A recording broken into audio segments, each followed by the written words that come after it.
श्री कृष्ण जी बोले, हे युधिष्ठिर, कार्तिक मास के शुक्ल पक्ष की एकादशी का नाम प्रबोधिनी है। इसमें भगवान विष्णु जागते हैं। इस कारण इसका नाम देवोत्थान भी कहा गया है। इसके महात्म की कथा ब्रह्मा जी ने नारद ऋषि से कही थी। जिसके हृदय में प्रबोधिनी एकादशी का व्रत करने की इच्छा उत्पन्न होती है, उसके 100 जन्म के पाप जल करके भस्म हो जाते हैं, और जो इस व्रत को विधि पूर्वक करता है उसके अनंत जन्म के पाप नष्ट हो जाते हैं।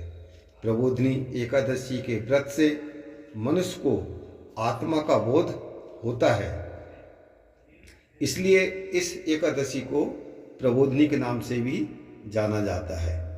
जो व्यक्ति इस व्रत से विष्णु की कथा सुनते हैं, उन्हें 7 दीपों के दान करने का फल भी मिलता है, और जो कथावाचक की पूजा करते हैं वह उत्तम लोकों को प्राप्त होता है, ऐसा शास्त्रों में वर्णन आता है।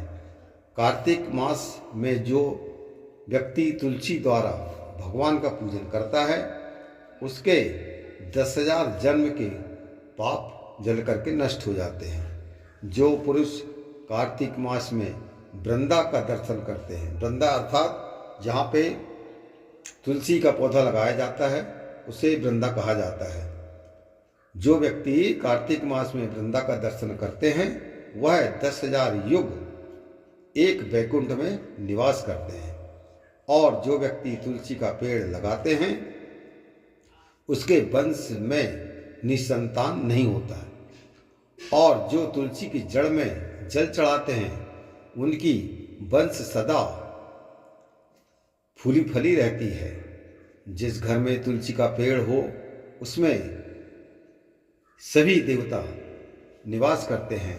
यमराज के दूत वहाँ स्वप्न में भी नहीं भटकते। जो पुरुष तुलसी वृक्ष के पास श्रद्धा से दीप जलाते हैं उनके हृदय में दिव्य चक्षु का प्रकाश होता है। जो शालिग्राम की चरणोदक में तुलसी मिलाकर के पीते हैं उनके निकट अकाल मृत्यु भी नहीं पहुंचती। सर्प व्याधियां नष्ट हो जाती है और पुनर्जन्म को वह व्यक्ति प्राप्त नहीं प्राप्त होता है। ऐसी पतित पावनी तुलसी का पूजन इस मंत्र से करना चाहिए। क्या मंत्र? ओम श्री वृंदाय नमः, ओम श्री वृंदाय नमः, ओम श्री वृंदाय नमः।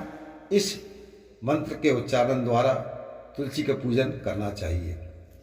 जो चतुर्मास या एकादशी में मौन धारण करते हैं उसे स्वर्ण सहित तिल का दान करना चाहिए। कार्तिक मास या चतुर्मास में नमक का त्याग करते हैं उन्हें शक्कर दान करना चाहिए।